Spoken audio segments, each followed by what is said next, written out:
Hello नमस्कार दोस्तों, उम्मीद है आप सभी लोग अच्छे होंगे। तो आज का जो क्लास है हमारा इंडियन नेशनल मूवमेंट हो जाएगा और इंडियन नेशनल मूवमेंट में जितने भी सवाल हैं हम लोग उसको सॉल्व करेंगे बहुत बेहतरीन तरीके से। ठीक है, यहाँ पे हम कोशिश करेंगे आपको डिस्कशन में इतना कुछ बता दिया जाए कि अगर आप डिस्कशन देख रहे हैं तो इसका फ़ायदा आपको एग्ज़ाम में भी मिले। अगर इंडियन नेशनल मूवमेंट से जैसे 3.0 के लिए आप देखिए बहुत सारे प्रश्न पूछे जाते हैं, है ना, और ये सबसे इम्पॉर्टेंट टॉपिक होता है, आधुनिक भारत के इतिहास में सबसे इम्पॉर्टेंट टॉपिक होता है। ठीक है, तो चलिए हम लोग शुरुआत करते हैं। इसका पहला प्रश्न हम लोग देखेंगे। पहला प्रश्न कहता है कि भारतीय राष्ट्रीय आंदोलन के, है ना, भारतीय राष्ट्रीय आंदोलन के 1905 से लेकर के 1917 की अवधि को क्या कहा जाता है। 1905 से लेकर के 1917 या 18 की बात करें, है ना, इस अवधि को हम इन जो ऑप्शन दिख रहा है ना, हम 1905 से लेकर के 17 को किस चरण में रखेंगे। तो देखिएगा, इंडियन नेशनल मूवमेंट को सुविधाजनक अध्ययन के हिसाब से सुविधाजनक बनाने के लिए हम लोगों ने इसको 3 चरणों में बांट के देखा, है ना। 3 चरण हो जाते हैं इसके। 3 चरण में हम लोग देखेंगे पहला कौन सा चरण है, दूसरा कौन सा चरण हो जाता है ना, और तीसरा कौन सा चरण हो जाएगा। तो यहाँ पे देखिए 3 चरण हो जाता है। पहला चरण जो है जिसको हम लोग नरमपंथी काल कहते हैं, पहला जो चरण हो जाता है, पहला चरण, उसको हम लोग नरमपंथी कहते हैं। नरमपंथी कहिए या उदारवादी चरण कहिए, दोनों बात एक ही है। ठीक है, इसका जो कालखंड है 1885 से लेकर के 1905 तक माना जाता है। और दूसरा जो चरण हो जाएगा आपका, दूसरा चरण जो है वो हो जाता है उग्रवादी चरण, है ना। उग्रवादी चरण हो जाता है आपका दूसरा, जो 1905 से लेकर के 1918 तक के काल को कहा जाता है उग्रवादी चरण या गर्मपंथी चरण कहा जाता है। और यही सवाल आपसे पूछ रहा है कि इस अवधि को क्या कहा जाता है। आंसर बी हो जाएगा, उग्रवादी चरण कहा जाता है। तीसरा चरण हम लोग देखेंगे जो बहुत इम्पॉर्टेंट है। हम लोग का जो तीसरा चरण है, इसी तीसरा चरण से सबसे ज़्यादा सवाल पूछा जाता है, जिसको हम लोग गांधी युग के नाम से जानते हैं। 1900 ले करके 1948 या 1950 तक के काल को हम लोग यहाँ पे पढ़ते हैं। ठीक है, तो इंडियन नेशनल मूवमेंट को यानी कि अध्ययन के हिसाब से देखा जाए तो सुविधाजनक बनाने के लिए अलग अलग कालखंडों में हम लोगों ने बांट के देखा।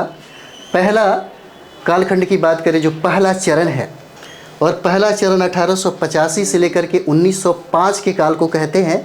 और इसी में बहुत सारे जो उदारवादी लोग थे, जो नरमपंथी लोग थे, है ना, जैसे आप सुरेंद्रनाथ बनर्जी को ले सकते हैं, गोपाल कृष्ण गोखले को ले सकते हैं, है ना, तैयब जी को ले सकते हैं, नौरोजी साहब को ले सकते हैं।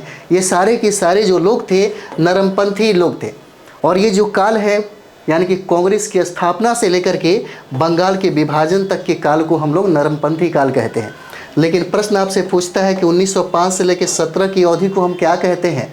तो 1905 से लेकर के 1918 के बीच के काल को हम लोग उग्रवादी काल कहें या गर्मपंथी काल कहें, यही सवाल है आपका। ठीक है, और इसमें आप देख सकते हैं उग्रपंथी लोगों में लाल, बाल, पाल, अरविंद घोष हो जाते हैं। 4 लोग हैं जो बहुत ही फेमस है।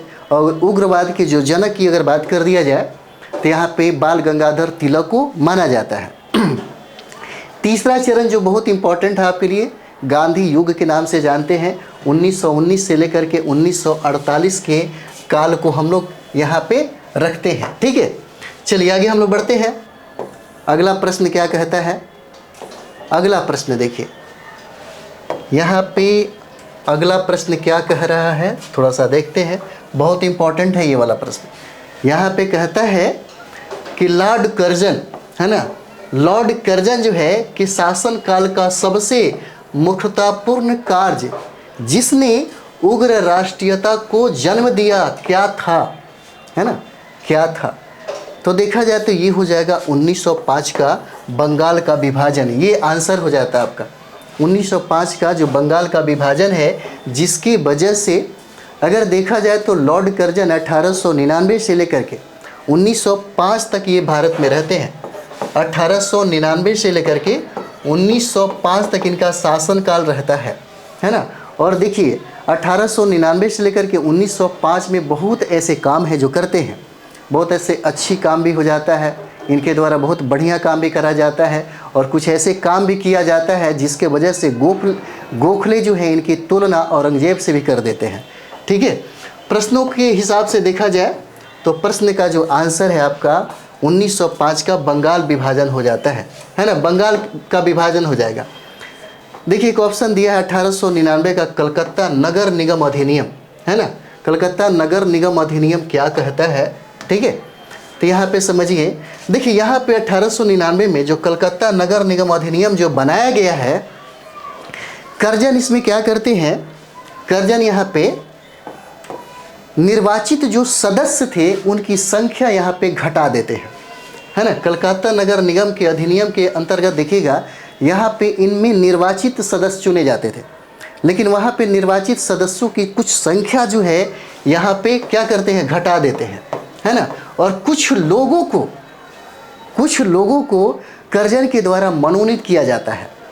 और आपको पता होगा कि जब मनोनीत किया जाएगा, जो व्यक्ति मनोनयन करेगा उसका हस्तक्षेप उस क्षेत्र में बढ़ जाता है। इस तरीके से लॉर्ड कर्जन का हस्तक्षेप जो है ना, कलकत्ता नगर निगम के अधिनियम में, यानी कि यहाँ पे उसका हस्तक्षेप बढ़ जाता है।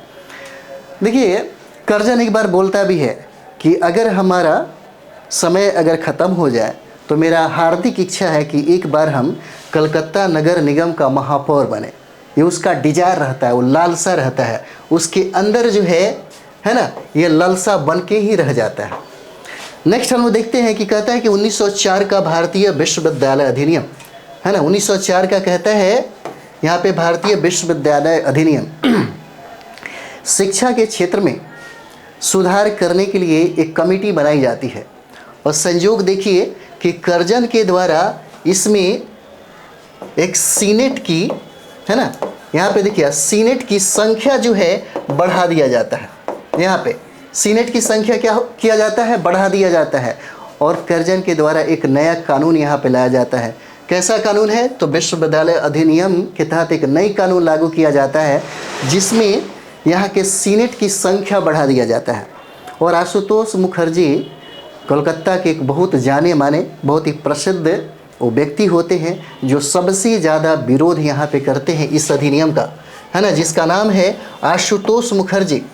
आशुतोष मुखर्जी सबसे ज़्यादा विरोध करते हैं, और इतना ज़्यादा विरोध करते हैं कि कुछ लोग उनको, यानी कि नारा के तौर पे कहा जाता है कि आशुतोष मुखर्जी झुकना नहीं, झुकना नहीं, ये नारा बन जाता है।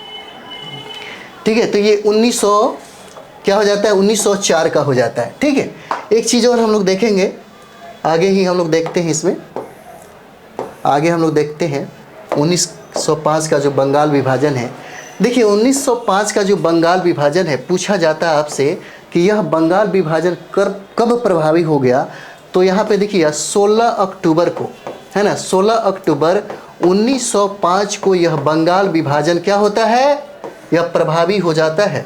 यह प्रश्न बहुत बार पूछा गया। 16 अक्टूबर 1905 को बंगाल का विभाजन प्रभावी हो जाता है। और इसी समय सुरेंद्रनाथ बनर्जी के द्वारा है ना, सुरेंद्रनाथ बनर्जी के द्वारा कहाँ पे, तो कलकत्ता में सबसे ज़्यादा विरोध किया जाता है। और विरोध स्वरूप स्वदेशी आंदोलन जो है ना, स्वदेशी आंदोलन यहाँ पे प्रारंभ होता है। स्वदेशी आंदोलन जो है ना, यह प्रारंभ होता है किनके द्वारा, तो सुरेंद्रनाथ बनर्जी के द्वारा। और यही 16 अक्टूबर 1905 को जो बंगाल विभाजन होता है, इसे ही हम लोग बंग भंग के नाम से जानते हैं। इसे ही हम लोग बंग भंग के नाम से जानते हैं। और इसी समय देखिएगा रविन्द्रनाथ टैगोर ने या यहाँ पे आप भी देख सकते हैं कि भारत के जो लोग हैं, हिंदू और मुसलमान हैं, वहाँ पे गंगा स्नान करके यह एक पर्व धारण करते हैं। हिंदू और मुसलमान एक दूसरे को जताने के लिए एक दूसरे के कलाइया पे राखी बांध के ये जताते हैं कि भले क्षेत्र अलग हो गया हो, लेकिन हमारा दिल जो है अभी भी मतलब मिला हुआ है, ऐसे ही है। ठीक है, तो यहाँ पे देखिएगा, इसको मिटाया जाए, यहाँ पे देखिए रविंद्रनाथ जो टैगोर है ना, रविंद्रनाथ टैगोर जो है, टैगोर यहाँ पे राखी दिवस और शोक दिवस मनाते हैं। राखी दिवस और शोक दिवस मनाई जाती है ना, पूछा जाता है राखी दिवस, ठीक है, और शोक दिवस मनाई जाती है, यहाँ पे शोक दिवस मनाई जाती है। उसके बाद इसी जगह वंदे मातरम को, है ना, वंदे मातरम क्या किया जाता है, गाया जाता है, वंदे मातरम। ठीक है, वंदे मातरम यहीं पे गाया जाता है। ठीक है, और एक चीज़ और भी हम लोग देखेंगे यहाँ पे वंदे मातरम यहाँ पे गाया जाता है। ठीक है, चलिए आगे और भी देखते हैं क्या कह रहा है प्रश्न और भी। ठीक है, तो इसका आंसर जो हो जाएगा, इसका आंसर क्या हो जाता है, इसका आंसर हो जाएगा द 1905 का बंगाल विभाजन हो जाता है। चलिए हम लोग ये प्रश्न देखते हैं अब। ठीक है, ये प्रश्न हो जाएगा कि भारत के, है ना, भारत में उग्र राष्ट्रीयता के जन्मदाता तथा निर्भरता से, है ना, निर्भरता से राष्ट्र की वेदना को प्रकट करने वाले प्रथम भारतीय कौन थे, है ना, प्रथम भारतीय कौन हो जाएंगे, यह बहुत इंपॉर्टेंट है आपके लिए। पूछता है कि भारत में उग्र राष्ट्रीयता के जन्मदाता तथा निर्भरता से, है ना, निर्भरता से राष्ट्र की वेदना को प्रकट करने वाले प्रथम भारतीय कौन थे, यही सवाल पूछ रहा है। तो ये देखिए, इसका आंसर बाल गंगाधर तिलक हो जाएंगे, है ना, इसका आंसर क्या हो जाएगा, बाल गंगाधर तिलक हो जाता है। बाल गंगाधर तिलक के बारे में आपको पता ही होगा। यह चित्पावन, है ना, ये चित्पावन एक ब्राह्मण होते हैं, या चित्पावन ब्राह्मण होते हैं जिनका जन्म, या चित्पावन ब्राह्मण है जिनका जन्म महाराष्ट्र के रत्नागिरी में होता है। इनका जन्म जो है रत्नागिरी में, है ना, रत्नागिरी में जन्म होता है जो महाराष्ट्र में है। ठीक है, और बाल गंगाधर तिलक को उग्रवादी आंदोलन का जनक कहा जाता है। उग्रवादी पूछा जाता है, ये सब उग्रवादी आंदोलन का, है ना, आंदोलन का जनक कहा जाता है तिलक को। ठीक है, और एक चीज़ और भी बता दें, तिलक 1916 में होम रूल लीग की स्थापना करते हैं। होम रूल लीग की क्या करते हैं, स्थापना करते हैं 1916 में। और 1893 की बात किया जाए तो 1893 में, है ना, 1893 में यहाँ पे गणपति, ठीक है, गणपति उत्सव मनाई जाती है, गणपति उत्सव मनाई जाती है। और नेक्स्ट हम लोग करते हैं यहाँ पे आगे, है ना, गणपति उत्सव मनाई जाती है।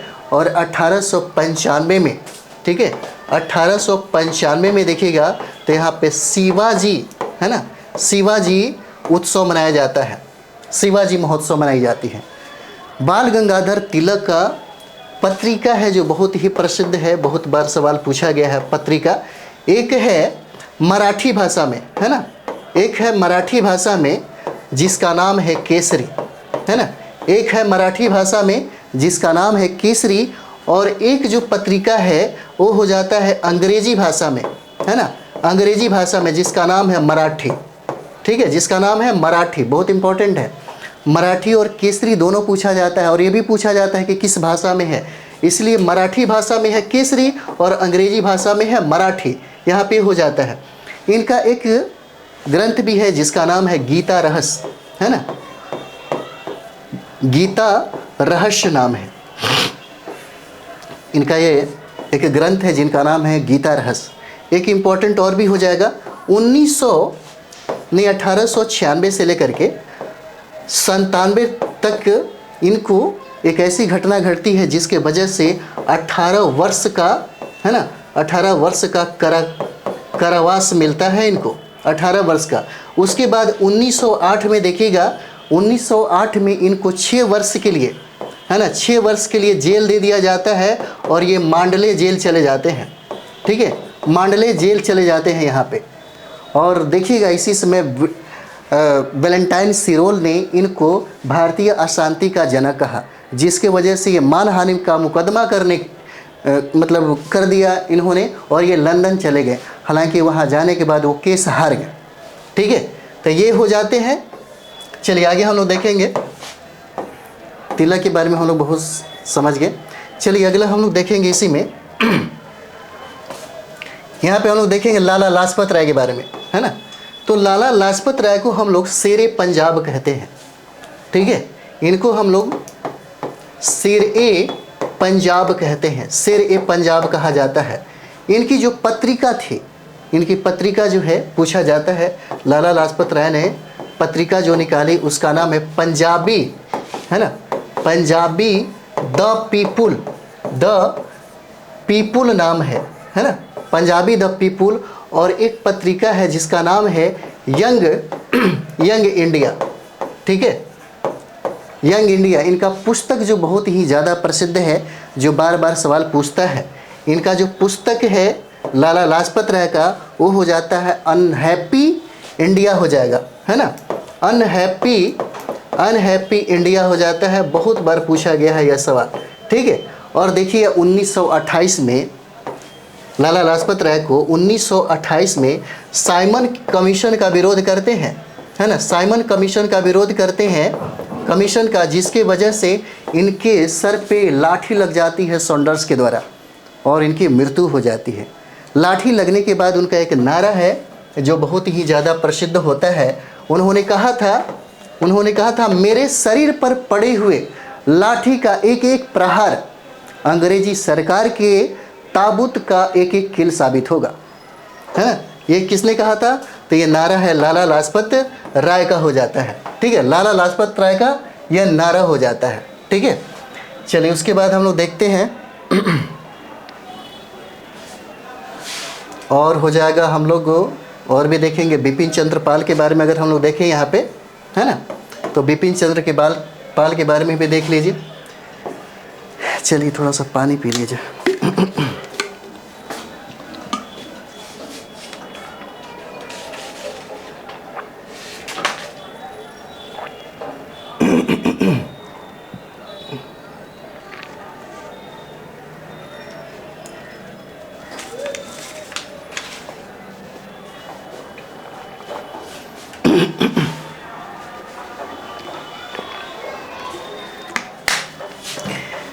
चलिए इसको मिटाया जाए। ठीक है, चलिए बिपिन चंद्र पाल के बारे में। तो यहाँ पे देखिएगा, जब ये 1908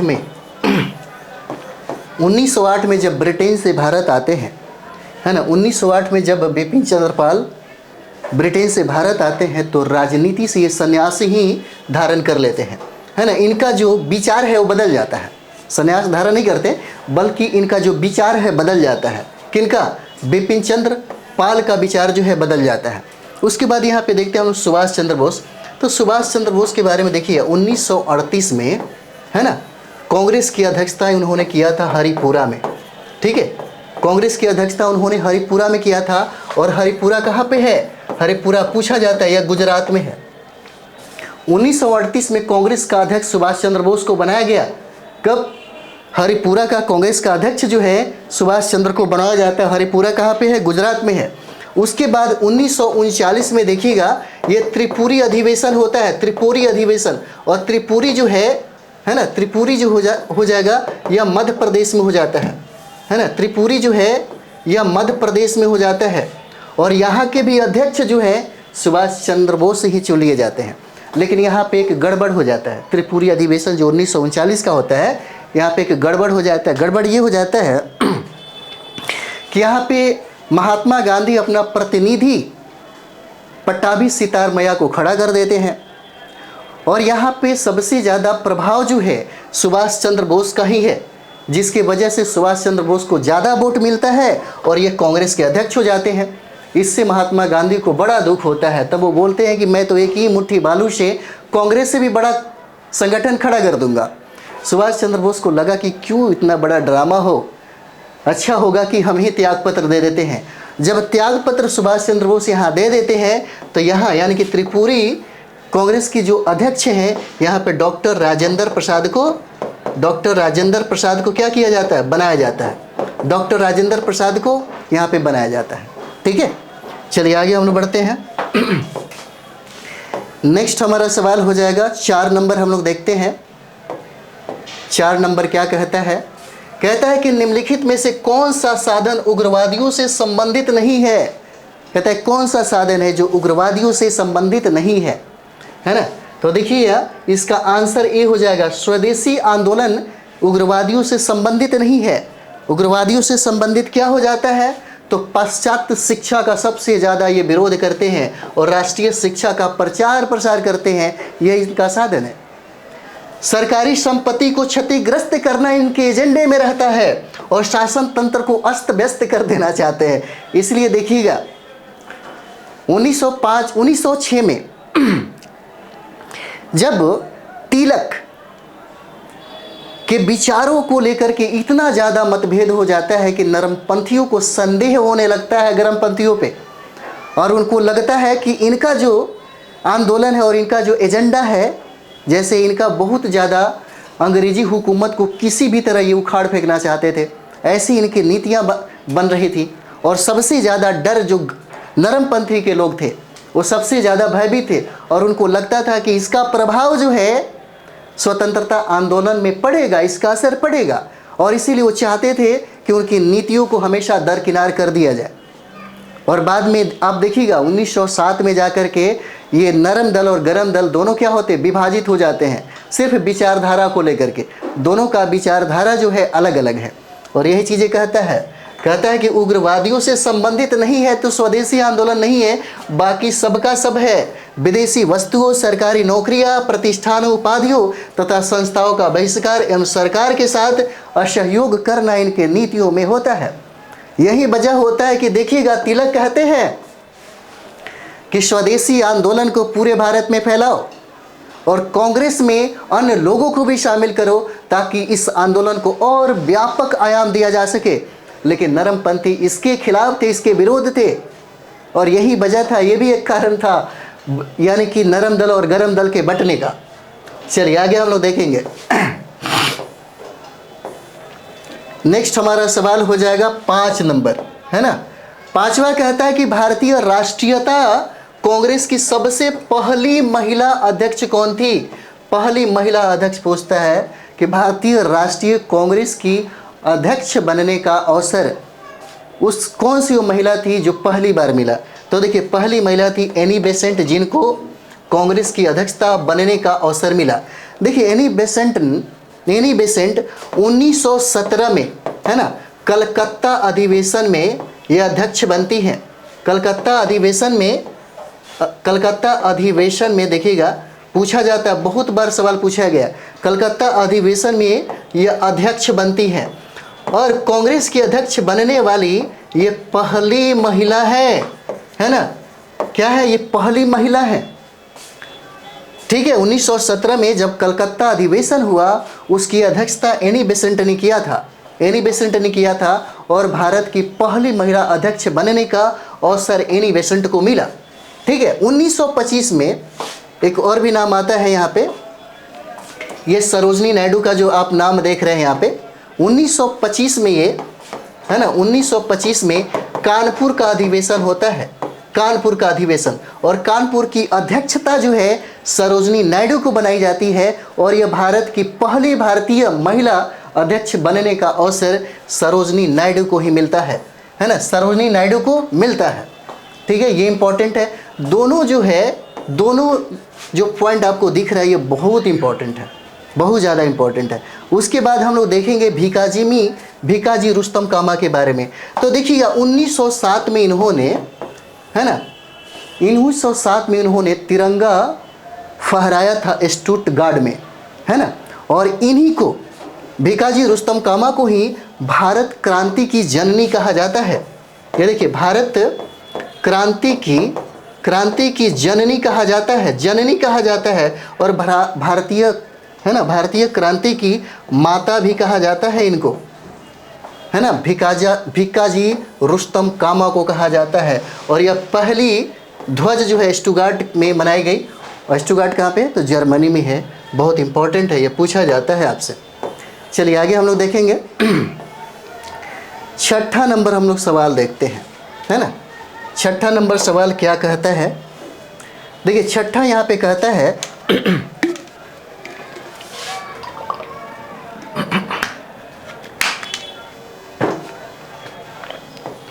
वर्ष 1905, है ना, वर्ष 1905 में बंगाल विभाजन के समय वायसराय कौन था, है ना। वायसराय पूछता है कि वायसराय कौन था, कब, 1905 में, है ना। 1905 में वायसराय कौन था, इसका आंसर ए अ हो जाएगा, लॉर्ड कर्जन। और लॉर्ड कर्जन का शासनकाल अगर हम लोग देखें यहाँ पे तो 1899 से लेकर के 1905 तक के काल को हम लोग क्या कहते हैं, है ना। इसी समय बहुत सारा काम होता है कर्जन के द्वारा। इसी समय 1905 में कर्जन के द्वारा बंगाल का विभाजन कर दिया जाता है। उसके बाद हम लोग यहाँ पे लॉर्ड डफरिन का काल देखेंगे तो लॉर्ड डफरिन का काल जो है 1884 से लेकर के 1888 का काल ये रहता है इनका, लॉर्ड डफरिन का। और इन्हीं के समय में कांग्रेस का स्थापना होता है ना। कांग्रेस का स्थापना 1885 में होता है। इसीलिए कांग्रेस जो है ना, कहा जाता है कि लॉर्ड डफरिन के दिमाग का उपज है, ठीक है। उसके बाद यहाँ पे देखिए लॉर्ड हार्डिंग जो है, लॉर्ड हार्डिंग 1910 से लेकर के 1916 तक के काल को लॉर्ड हार्डिंग का काल कहते हैं। और याद रखिएगा 1911 में जो बंगाल विभाजन 1905 में हुआ था उसको 1911 में रद्द कर दिया गया और रद्द हुआ लॉर्ड हार्डिंग द्वितीय के समय में, ठीक है। उसके बाद देखिए यहाँ पे लॉर्ड मिंटो की बात करें तो 1905 से लेकर के 1910 के काल को हम लोग लॉर्ड मिंटो का काल कहते हैं, मिंटो द्वितीय।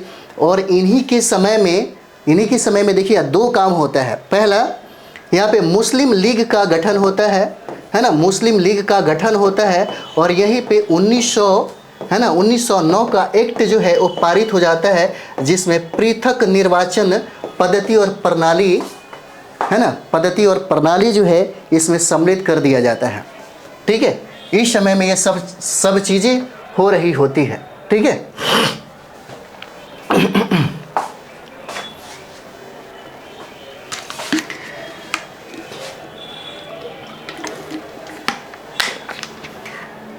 चलिए 1905 में बंगाल विभाजन के समय वायसराय कौन थे ये तो आपको पता हो गया, है ना। कौन हो जाते हैं तो ये यहाँ पे क्या कौन हो जाएंगे तो ये कर्जन हो जाते हैं, ठीक है। नेक्स्ट हम लोग यहाँ पे देखेंगे, अगला हम लोग सवाल देखें 7 नंबर हम लोग देखते हैं क्या कह रहा है। चलिए 7 नंबर हम लोग देखते हैं। 7 नंबर सवाल क्या कह रहा है, कहता है कि निम्नलिखित में से, है ना, निम्नलिखित में से किसने गाड़ी पर यह मानकर बम फेंका था कि उसे मुजफ्फरपुर के न्यायाधीश किंग्सफोर्ड बैठे हैं, है ना, किंग्सफोर्ड बैठे थे, ठीक है। एक बार और देखिए, बहुत इंपॉर्टेंट है, बहुत बार यह बीपीएससी में सवाल पूछा गया है, बहुत बार यह सवाल जो है पूछा गया है बीपीएससी में, ठीक है।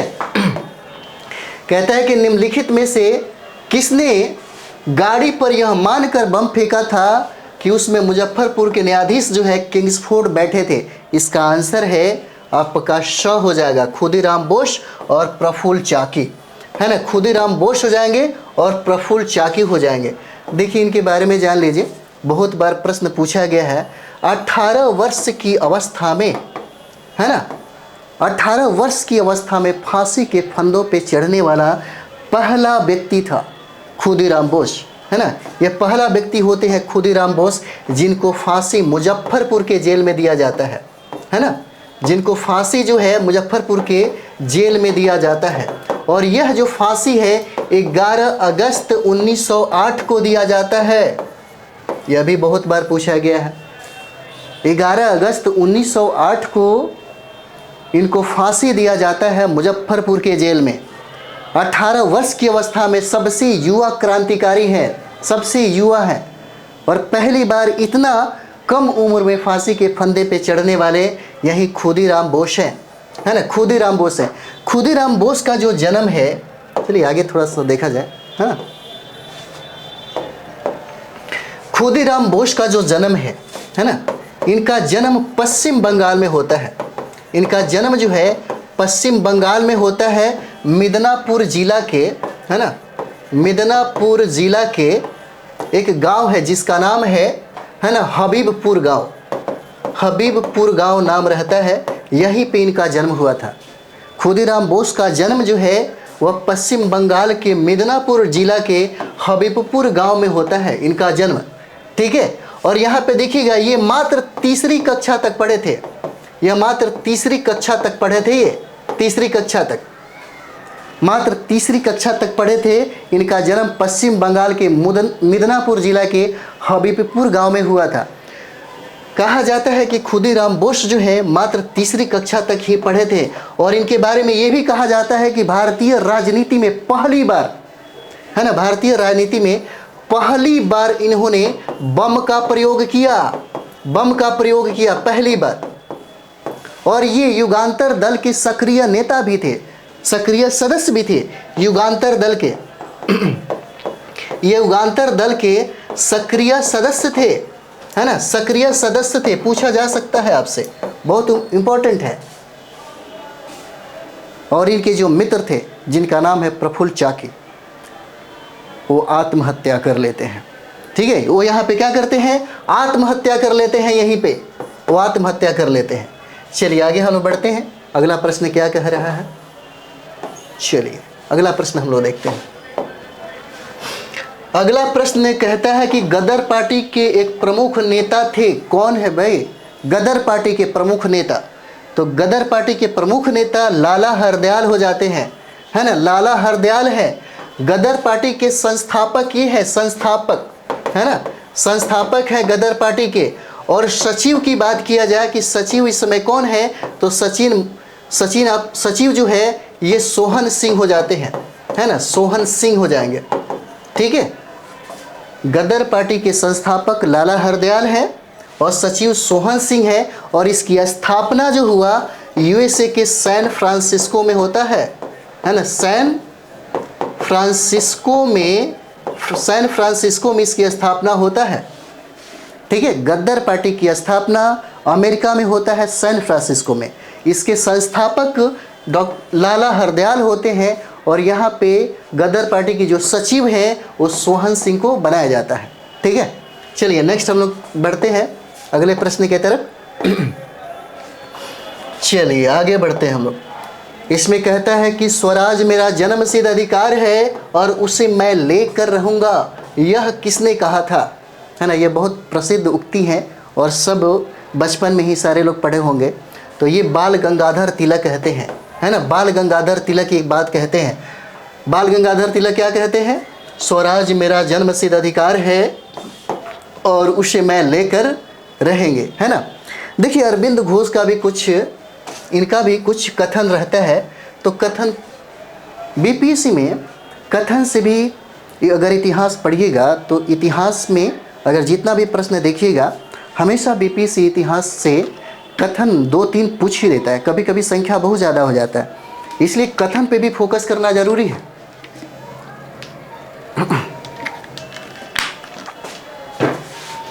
अरविंद घोष का जो कथन है ना, यहाँ पे उन्होंने कहा स्वदेशी अपनाओ, है ना, स्वदेशी अपनाओ और विदेशियों का बहिष्कार करो। और विदेशियों का, है ना, और विदेशियों का क्या करो, विदेशियों का बहिष्कार करो, है ना, बहिष्कार करो। ये कथन है अरविंद घोष का। ये कहते हैं क्रांति स्वतंत्र हवा में होती है। अरविंद घोष ने कहा कि क्रांति जो है, क्रांति स्वतंत्र हवा में होती है, स्वतंत्र हवा में होती है ना। ये कथन है अरविंद घोष का, है ना। इन्होंने कहा था कि स्वदेशी अपनाओ, विदेशियों को क्या करो, बहिष्कार करो। उन्होंने कहा था कि क्रांति स्वतंत्र हवा में होती है। नेक्स्ट हम लोग देखते हैं यहाँ पे महात्मा गांधी क्या कह रहे हैं। यहाँ पे महात्मा गांधी, तो देखिए महात्मा गांधी ने कहा कि गांधी मर सकता है लेकिन गांधीवाद नहीं। इनका कथन है कि गांधी मर सकता है, गांधी मर सकता है ना, गांधी मर सकता है लेकिन गांधीवाद नहीं, लेकिन गांधीवाद नहीं। बहुत इंपॉर्टेंट है, पूछा जाता है। ये महात्मा गांधी का कथन है, गांधी मर सकता है लेकिन गांधीवाद नहीं। इन्होंने एक और नारा दिया था, करो और मरो का, है ना। इन्होंने दिया था करो या मरो का नारा दिया था इन्होंने कहा कि अंग्रेजों भारत छोड़ो, उन्होंने कहा अंग्रेजों भारत छोड़ो, भारत छोड़ो, यह भी बहुत प्रसिद्ध नारा है इनका। और उन्होंने ये भी कहा था 1920 के समय में कि मैं 1 वर्ष में ही स्वराज्य की प्राप्ति कर लूँगा। बहुत बार यह सवाल पूछा गया है, मैं 1 वर्ष में ही है ना स्वराज्य की प्राप्ति कर लूँगा, स्वराज्य की प्राप्ति कर लूँगा, उन्होंने ये बात कही थी। और उन्होंने ये भी बात कही थी, नेक्स्ट हम लोग चलते हैं अगला, है ना, अगला इसी में देखते हैं, बहुत सारा जो इम्पोर्टेंट है वही करेंगे। महात्मा गांधी ने ये बात कही थी कि मैंने रोटी मांगी थी, बदले में मुझे पत्थर मिला, है ना, मैंने रोटी मांगी थी, है ना, मैंने रोटी मांगी थी, बदले में मुझे है ना, मुझे पत्थर मिला, बदले में मुझे पत्थर मिला, ये बात कहा था उन्होंने। और फिर उन्होंने ये भी बात कही थी, देखिएगा, जब भारत आज़ाद हो गया, भारत को जब आज़ादी मिल गई, तब उन्होंने कहा कि अब कांग्रेस को ही समाप्त कर देना चाहिए, है ना, ये भी बहुत ज़्यादा फेमस रहा। अब कांग्रेस को है ना, कांग्रेस जैसी पार्टी को क्या कर देना चाहिए, समाप्त कर देना चाहिए, ये बात उन्होंने कहा था। ठीक है, चलिए आगे हम लोग बढ़ते हैं। अगला प्रश्न क्या कहता है, चलिए 10 नंबर सवाल हम यहाँ पे देखते हैं। ठीक है, 10 नंबर सवाल, मार्ले मिंटो रिफॉर्म को किस वर्ष में प्रस्तुत किया गया था, है ना, किस वर्ष में प्रस्तुत किया गया था। देखिए 10-10 प्रश्न भी अगर करते हैं तो एकदम बेहतरीन तरीके से करेंगे। ठीक है, ताकि जहाँ से अगर वहाँ से या कहीं से भी प्रश्न पूछे ना, तो आप निश्चित तौर पे बना के आइए। ठीक है, जो भी हम अभी बात किए हैं सिर्फ एग्ज़ाम के व्यू से, एकदम पर्पस यही है कि सिर्फ आपका स्कोर बढ़े, और स्कोर बढ़ेगा ही बढ़ेगा अगर आप रिवाइज कर रहे हैं। और हम पूरा डिस्कशन आपको देंगे, है ना, अगर डिमांड रहेगा तो एक क्वेश्चन पे बहुत सारा डिस्कशन हो जाएगा। ठीक है, अभी देखिए 1 घंटा होने जा रहा होगा 10 प्रश्नों के डिस्कशन में। ठीक है, तो मार्ले मिंटो रिफॉर्म को किस वर्ष प्रस्तुत किया गया था, तो ये देखिए इसका जो आंसर है ना, यह आंसर अ हो जाएगा 1909, है ना, 1909 हो जाता है। और इसी को मार्ले मिंटो सुधार अधिनियम के नाम से भी जाना जाता है। 1909 में, देखिए 1909 में अगर हम इसका उद्देश्य की बात करें, है ना, इसका उद्देश्य की बात करें तो उद्देश्य इसका रहता है पृथक निर्वाचन कराना, है ना, पृथक निर्वाचन, है ना, निर्वाचन कराना। देखिए यही पृथक निर्वाचन जो है बाद में चल के मुसलमानों को एक ऐसा ताकत मिल गया जिसके वजह से पाकिस्तान भारत से बट गई। यह कारण हो जाता है, इसका प्रमुख कारण है 1909 का जो एक्ट है ये हो जाएगा। इसी समय देखिएगा भारत में मार्ले जो है, जो मार्ले मिंटो तो आप देख रहे हैं ना, ये 2 नाम हैं। मार्ले यहाँ पे भारत सचिव बनते हैं, भारत सचिव बन के आते हैं। ठीक है, और यहाँ पे जो मिंटो देख रहे हैं, ये मिंटो भारत के, है ना, मिंटो जो है ये भारत के क्या है, वायसराय हैं। ठीक है, ये भारत के वायसराय हो जाते हैं यहाँ पे, वायसराय। ठीक है, और इन्होंने मार्ले मिंटो सुधार जो किया था, इसी समय देखिएगा कहा जाता है कि इस पृथक निर्वाचन का सबसे ज़्यादा विरोध जो है मदन मोहन, है ना, मदन मोहन मालवीय ने किया था, मदन मोहन मालवीय ने किया था, ये सबसे ज़्यादा विरोध किया था। इनका एक कथन है जिसका नाम है सत्यमेव जयते, है ना, सत्यमेव जयते कथन हो जाता है किनका, मदन मोहन मालवीय का। 1909 में हम लोगों ने देखा कि 1909 में मार्ले मिंटो सुधार लाया गया, है ना, और यहीं पे पृथक निर्वाचन की बात कही गई मुसलमानों के लिए। और पृथक निर्वाचन के सबसे ज़्यादा विरोध मदन मोहन मालवीय करते हैं, और इनका एक नारा है सत्यमेव जयते। इसी समय 1909 में देखिएगा मार्ले भारत सचिव बन के आते हैं और मिंटो भारत के वायसराय बनते हैं। ठीक है, तो हम लोग नेक्स्ट वीडियो में 11-12 इसी तरह से बहुत सारे प्रश्न हैं जिसका डिस्कशन हम लोग करेंगे बहुत बेहतर तरीके से। तो चलिए हम लोग मिलते हैं अगले वीडियो में। आप ज़रूर कमेंट्स करिए, लाइक करिए। कमेंट्स करने से ये पता चलेगा कि अब कितना ज़्यादा डिस्कशन इसमें देना है, और प्रश्नों का जो लेवल है, प्रश्नों का लेवल भी आपको दिख रहा होगा, बहुत बेहतर लेवल है इसका। ठीक। ठीक है, आपकी एग्ज़ाम के लिए, आपके 70 बीपीएससी के एग्ज़ाम के लिए, और अगर आप टीचर का एग्ज़ाम दे रहे हैं उसके लिए भी बहुत मतलब समझिए कि बहुत इंपॉर्टेंट है। तो चलिए हम लोग मिलते हैं अगले वीडियो में। Thank you very much.